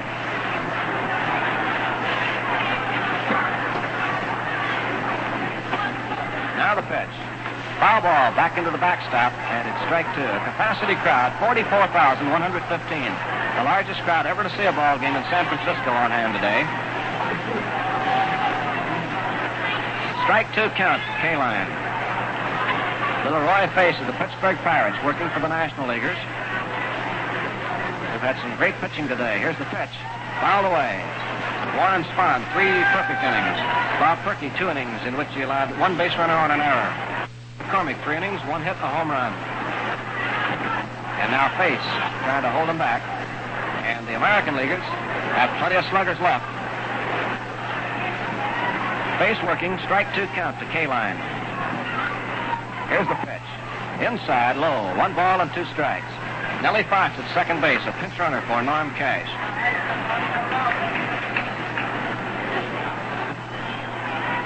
The wind is whipping from left toward right. Makes it tough on the right-hand hitters. Get 1 out of here now. Here's the pitch. Line drive in the center field. It'll be a base hit. Here's Fox at third. Turns, comes in to score, and it's 3-2 as Kaline singles to center. So Al Kaline drives one to center field for a base hit to score Nellie Fox. And it's a 3-2 ball game, and the American League now has the tying run at first. So Cash doubled with 1 out. And Kaline singles, and here's Roger Maris. And Danny Murtaugh coming to the mound to talk to his pitcher. And let's see if he makes a change. Face came on to work the 9th, struck out Gentile, a pinch hitter. But then Cash got the double to right, and now Kaline brings him home with a single to center. And the American Leaguers trying to threaten, and Sandy Koufax of the Dodgers, a left-hander, will come in now to try to get Roger Maris. Because that wind is whistling from left toward right. And you can see what we mean when we mention that San Francisco wind, Jimmy. All right, Koufax will pitch to Maris. Sandy has a record of 11-5, earned run average 3.32. Left-hand pitcher against the left-hand batter. Rocky Colavito due up next. A runner at first base, Kaline, carries the tying run for the American League. We're in the top of the 9th. Now the look, and here's the pitch to Maris. Way high for ball. 1 ball and no strikes. For Koufax, his first appearance in an all-star game. And as Jimmy Dudley told you, most baseball experts agree that Koufax has now matured as a big league pitcher. And certainly his fine record with the Dodgers shows it. 11-5. The 1-0 pitch to Maris. Swung on a high pop foul coming back into the crowd, and it is 1-1. Koufax is a phenomenal strikeout pitcher. He averages nearly 9 strikeouts for 9 innings pitched. And if he continues at the pace he's going, he will become the all-time strikeout pitcher. This year, he has struck out 141 in 133 innings, to give you a little idea. There's a half swing, and Maris checked in time. It is 2 balls and a strike. Umpire Landis said no, as Maris held up in time. So the American League, trying to rally in the ninth, have a run in, a double by Cash, and a single by Kaline. With one out, they have Maris at bat. Top slugger in the game right now. Here's the pitch. Swung on and missed. Strike two. He went for a high fastball. 2-2. Stu Miller is in the bullpen for the National League. A right-hand batter is due up next. It might be conceivable that should Koufax get Maris, then Murtaugh might bring in Miller to pitch to the right-hand batter, or he might leave Koufax in to try to get Calavito. 2-2 the count. Koufax steps. Here's the pitch. Curve is low. Full count now. 3-2. We'll see how the American League plays it now with a 3-2 count and a runner at first base, one out. We'll see if they have Kaline run or if they hold him up. Kaline moves off. Koufax delivers. Swung on a line drive base up the right field. Here's Kaline up to second. Turns, holds on as Clemente fires it back into Don Zimmer cutoff spot. So Maris lines a single to right, and the American Leaguers are still alive. Down to second with the tying run goes Al Kaline.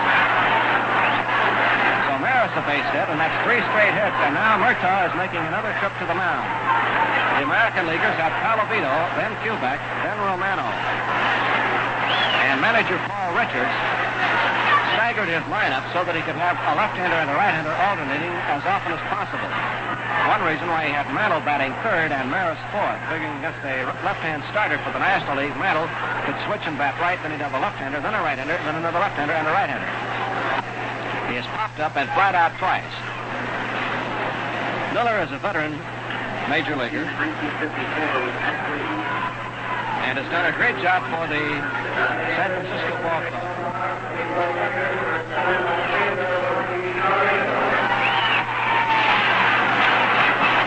This is Miller's first appearance in an all-star game, and he's up now. 3-2, the National League leads. The American League with a big threat going in the top of the ninth inning. Miller out of a stretch. And now takes a long look and delivers.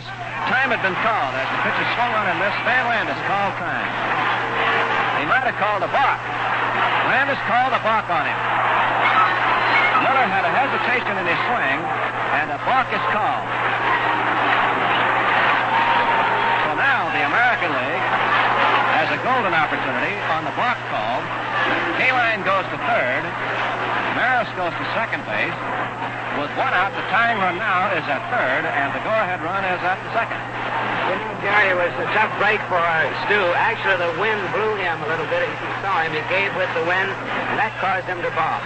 As small as he is, he didn't have enough ballast now, Jimmy, because Stu is a little fella. And commits the ball.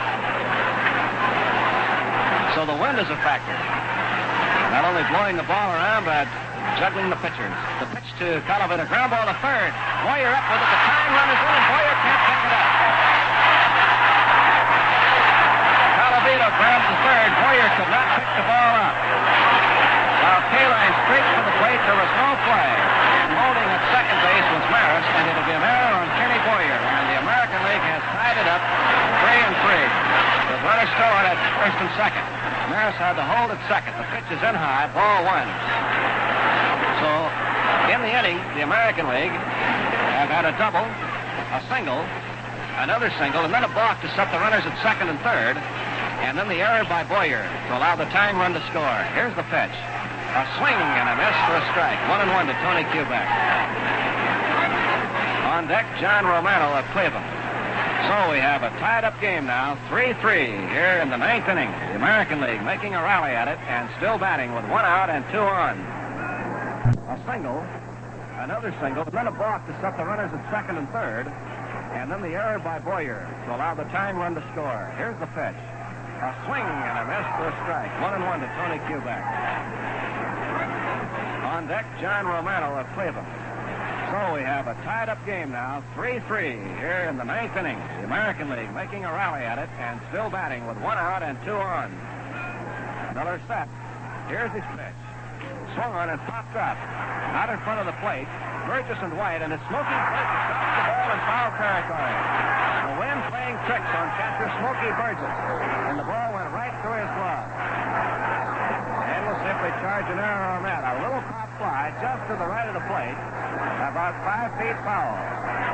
Yogi went out and couldn't get it and discharged with an error as Quebec gets a reprieve. And the National League has its second error of the inning and third of the game. So Quebec is still up there, and we'll see now if the American League can cash in this break. There's a swing and a miss at a slow one. Strike three. Quebec strikes out. And here's Yogi Berra coming out.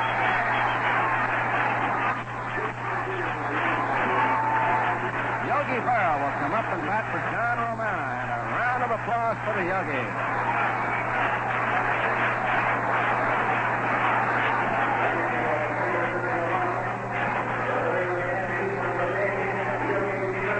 Berra, who was named to the squad as an outfielder technically, but he could also catch, of course, one of the game's greatest, coming up now. Yogi on the year, hitting .279, 11 home runs, and Stu Miller to pitch to him. In the ninth, score tied, 3-3. Now Miller backs off the rubber. We've had 2 home runs in the game. Altman of Chicago for the National League in the 8th, Killebrew of Minnesota in the 6th inning for the American League. Miller delivers to Berra. Inside and low, 1 ball and no strikes. The wind a key factor in the ball game now. As little Stu Miller committed to balk, and as Jimmy Dudley said, he tried to stop his motion as the wind gave him a little swirl, and he balked to move the runners up. Then the error allowed the tying run to score. Berra swings and his bat flies all the way down the first baseline past Mickey Vernon. So that slow one offered up by Miller, tantalizing these batters, and Berra swung way out in front of the pitch, and his bat flew over the coaching box down the right field line. Bat boy retrieves, and it's a 1-ball, 1-strike count to Yogi Berra. Miller can throw so slowly that it would just drive you crazy. A spectator at the ball game, you'd think, gee, give me a bat and let me go out there and swing away. But boy, he really fools you. He can change speeds on that pitch 4 or 5 different ways. So little Stu Miller coming in relief, pitching to Berra with 2 out, 2 on. The score tied in the 9th. Now the stretch and look. Here's the pitch by Miller. Strike call. And Berra turns to argue. So Miller floated one over, but Yogi let it go by, and it's 1-2.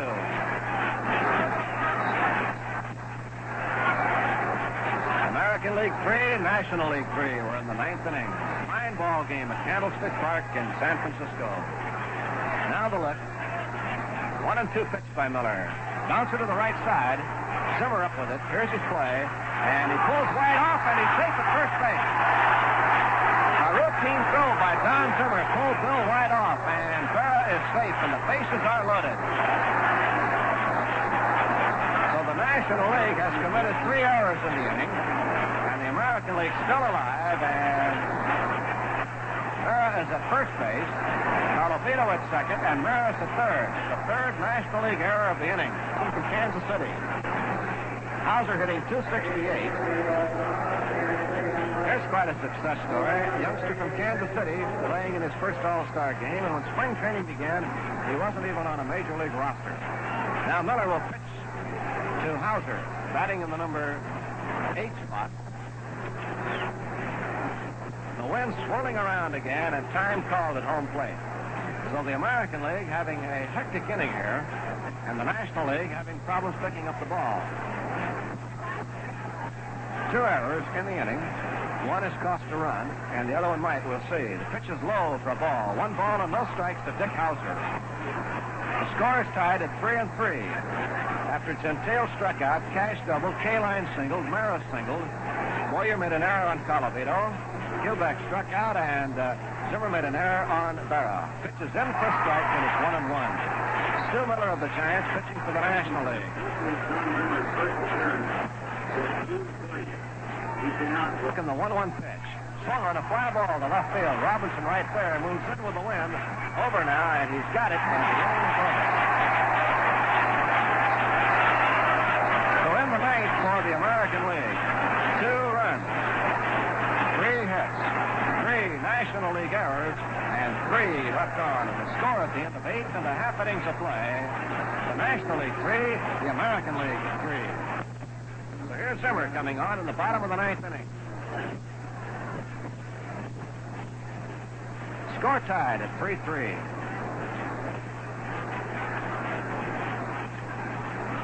Wilhelm checking the sign. Wilhelm worked the two batters in the eighth inning. Got Clemente and White. Pitch by Kubek, big bounce. Throw is in time, and Zimmer is out. The American League rallied for two in the ninth inning to pull into a tie. 3-all. Here's Burgess waiting, and the windup in the pitch. Swung on and rolled out toward the left side of the mound. Up with it is Hauser, the third baseman, makes his play, and Burgess is out. New pitcher from Baltimore, working for the American Leaguers. Outside and low, 1 ball and no strikes to Boyer. 1-1 pitch to Kenny Boyer. And it is low outside, ball 2, 2-1. Starts to go into the motion. The wind give him a little swirl before he stops. Wilhelm delivers. And it's low and inside. Boyer is on. Harry Wills, shortstop and leadoff man for the Dodgers, and out on deck is Henry Aaron. And time called now. Bob Sheffing of the American League coaching staff is coming to the mound to talk to Wilhelm.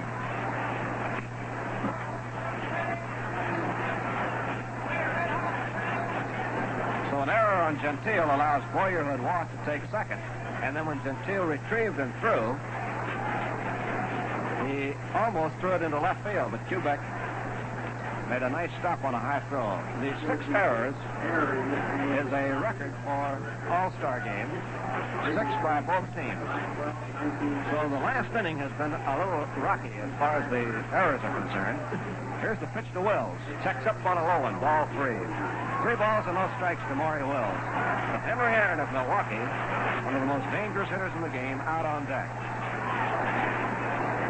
Stiff breeze from left to right. Wilhelm ready to pitch to Wills, 3-0.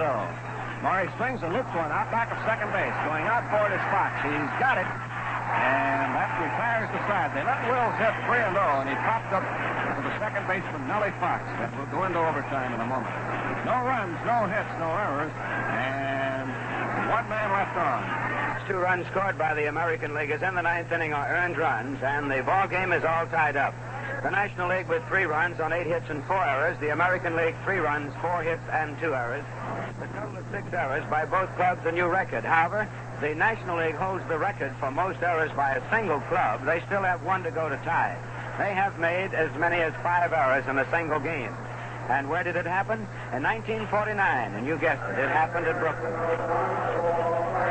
Hoyt Wilhelm will lead off as the American League manager, Paul Richards, is down to next to nothing now in the pitching department, so he wants Wilhelm to stay in there, especially with this wind. Stu Miller pitching to Wilhelm. A strike is called over at the knee. Wilhelm, who doesn't profess to be much of a hitter, will be in there swinging the bat, nevertheless. And he should know how to hit a knuckler. He's one of the best himself. The pitch is swing and a miss. He missed it a foot. Strike 2. 0-2 count. And the fans are really getting their money's worth today. A beautiful day, but now the wind is quite strong. Playfully tossing paper bags, hot dog wrappers, etc. around the ballpark. There's ball 1 outside. Ball 1 and strike 2. Number 15 is Hoyt Wilhelm. Jim Gentile is on deck. The outfield playing straight away and shallow. A strike is called. A curveball hits the outside corner, and Wilhelm is called out on strikes. There have been 12 pitches in this game so far, which is still 1 shy of the record. 13 pitches performed in the 1954 All-Star game at Cleveland's Municipal Stadium. That was the year 1954 when Al Rosen, third baseman for the Indians, then had himself a field day. It was one of the great days at bat. Jim Gentile is up now. Score tied 3-3. Miller moves over a bit on the rubber as the wind causes him to shift position. He's sort of tilting into the wind with each windup. The wind again blows him off balance, so he stops. It caused him a balk in the ninth inning. Pitch into Gentile is a strike. He hits the outside corner with a fastball. Miller, like all smart knuckleballers and so-called junk men, though we can never understand why they use the expression, will use the fastball as a setup pitch most of the time. Swing and a miss. Gentile failed to check it. He wants to so badly do something that will make the San Francisco people proud of him. The big boy, a product of Sacred Heart High School here in the Bay Area. 0-2. He has such a big swing, it's difficult to check it once he starts it. Holds for outside, pitch, ball one. Ball one and strike two. One out and nobody on. Wilhelm a strikeout victim. That, by the way, is Miller's second strikeout, and it's a total of 9 for National League hurlers. The pitch is swing and a miss. He struck him out. Knuckleball came floating up, and Big Jim couldn't do a thing with it. It's the second time he has struck out. Third strikeout for Miller.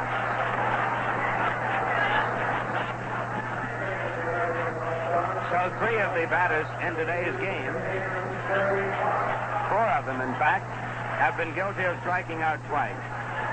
Boya, Cash, Mantle, and now Big Jim Gentile. Here's Nelson Fox. Little Nels, one of the great stars, and the throwback to the old-fashioned type ball player, with a big chaw of tobacco that gives him a natural tilt. Headwise, overloaded on the left jaw. Takes ball one outside and low. Great little competitor. Sets his swing for ball 2 outside and low. He convinced the umpire to the dissatisfaction of the more than 44,000 fans here at Candlestick Park. There are 2 out. The count, balls to no strikes. Al Kaline is on deck.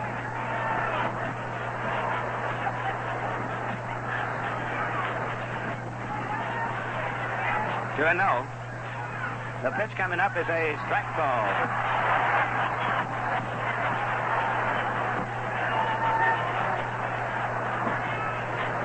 Clemente is playing deep and straight away in right field. Mays is shaded so over toward right center. The pitch is too low for ball 3. 3-1. Frank Robinson of the Cincinnati Reds playing in left field. Robinson, one of the men who makes up the great outfield of the Redlegs. Veda Penson, Gus Bell. The 3-1 pitch. Fox holds for ball 4. Knuckleball dancing high and outside. And Fox is on with a walk. 2 out and a man on, and here comes Al Kaline, who kept it alive with a single in the 9th inning to drive in a run for the American League. And he later scored the tying run himself. Kaline, who stepped out of high school into a Major League uniform to become one of the American League's outstanding players. Miller's pitch, inside, almost got him. Kaline jumping back out of the way. Ball 1. Fox the runner at first. One of the 2 mighty mites of the Chicago White Sox attack, Fox and Aparicio. Fox with a good lead. He's a good base runner. Pitch is swung on a ground ball down the third base line. Boya comes in up with this one. Goes low to first. The bad throw gets away from the first baseman. Here's Fox sweeping around third, and he's going to be allowed to score. Third baseman interfered with him, and here comes Kaline to third. The third baseman interfered with Fox. We caught the signal from the third base umpire, Ed Runge, and Fox would have been allowed to score anyway for the simple reason that Boya interfered with him. And I think the National League is going to not only equal, but maybe surpass its record of errors when we get the official call from the scorekeeper. The American League now leading by a score of 4-3 as Fox came all the way from first on a throwing error charged to the third baseman, Boya, which gave only one error on the play, an error on the throw charged to Boya. And there's a good possibility that after the game, the run scored by Fox would be scored officially as having scored on interference, since the umpire did make the call. 5 errors by the National Leaguers. Roger Maris is up with a runner at third. We're in the first half of the 10th inning with the American League leading by a score of 4-3. Throw over to first, and that ball almost got away from Boya. With Miller throwing into the wind, he might have tossed a knuckler over there.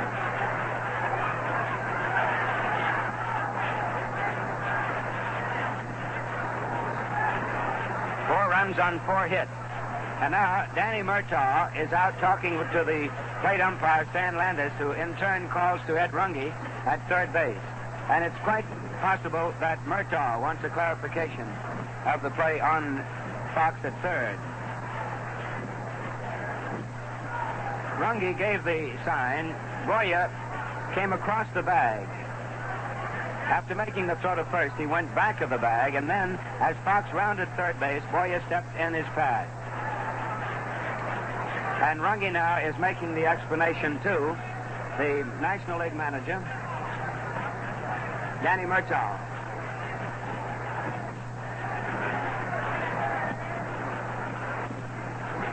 The National Leaguers have tied their record for most errors by a single club in one All-Star game, and the two clubs with 7 errors today have established a new error record. Sort of infamous and probably unwanted, but that's the story. All is calm, and back to the bench goes Danny Murtaugh. Miller's pitch into Roger Maris is a strike called. Al Kaline is on at third base, and there are 2 out. All this has come about with 2 out here in the first half of the 10th inning. Wind is very strong. The outfield playing deep and around to right. The pitch, Maris swings and misses. He failed to check it, though he tried. And it's 2 strikes. Billy Pierce, a left-hander, and Ken McBride, a right-hander, are working in the bullpen for the American Leaguers. The pitch to Maris. Strike 3 is called. He struck him out, and the side is retired. Maris, strikeout victim for the second time in the first half of the 10th inning. 1 run, no hits, 1 error, 1 walk, and 1 left. And at the end of 9.5 innings of play, the score is American League 4, National League 3, with Jerry Doggett at Candlestick Park in San Francisco, California, the scene of the first 1961 All-Star game.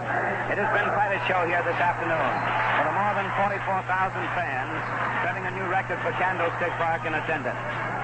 Watching the superstars of the American League versus the stars of the National League. And they've done just about everything well. They've done some things a little bit on the bad side.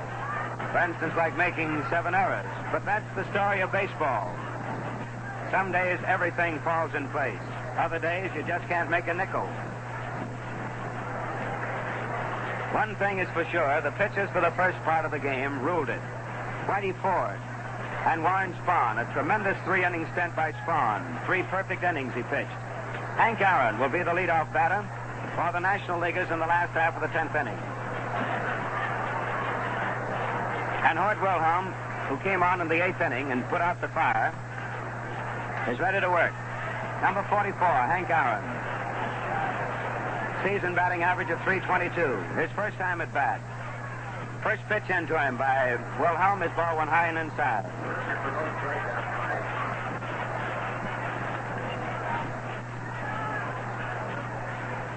Wilhelm into the windup. The pitch is a curved strike call. Ball 1, strike 1.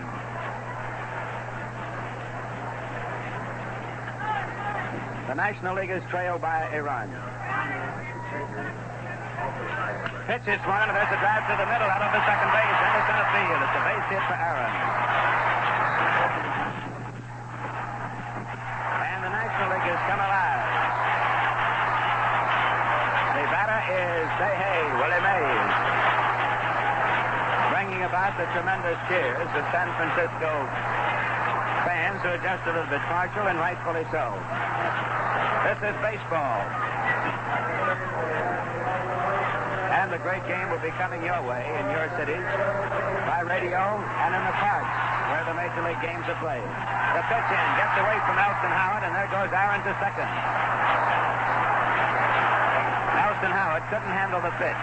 It's ball 1 outside and low, and the National Leaguers have the tying run at second base.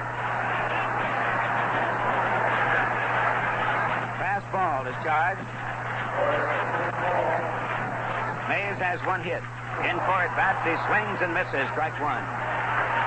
Mays has had a lot of experience hitting against and with Wilhelm when Wilhelm was with the Giants. 1-1 to count. On deck is Frank Robinson. Here's the pitch. Swung on a ground ball over the third baseman's head. Outside, going down the corner. The run will score. Here's Mays going for second. The throw coming in from Talavito. Too late. Mays is in with a double.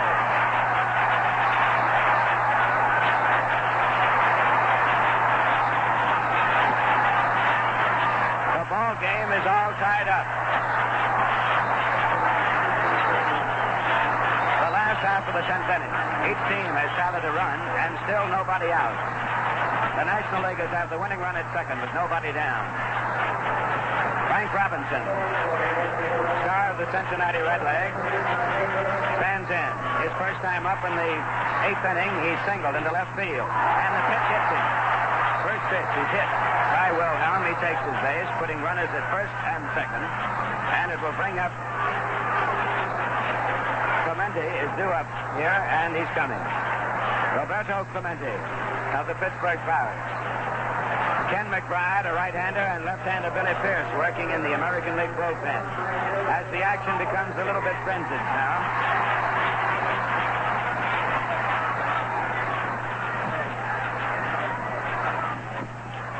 Art Mahaffey of the Philadelphia Phils is working in the National League bullpen.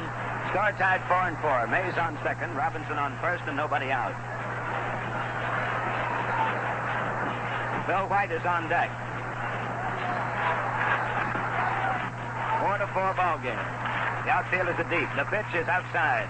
The wind now could be working against Wilhelm's knuckler. Ken McBride loses his hat. There it goes, whistling in the wind, deep into right field. Better call time. Time is called while McBride rescues his hat, blown away by the wind.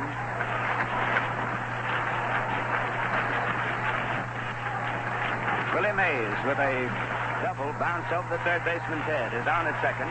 Robinson hit by the pitcher on at first. 10 hits for the National Leaguers, 4 for the American Leaguers. The score tied 4-4. The pitch, a foul tip in the dirt. The runner started to move, thinking that it was a swing and a miss, but he had foul tipped the ball. The count is ball 1 and strike 1. 10 hits for the National Leaguers, 4 for the American Leaguers. The score tied 4-4. The pitch, a foul tip in the dirt. The runner started to move, thinking that it was a swing and a miss, but he had foul tipped the ball. The count is ball 1 and strike 1. Elston Howard of the New York Yankees working back of the plate. Cleveland Indian pitchers and others will tell you that Howard is one of the toughest men in the league to get out.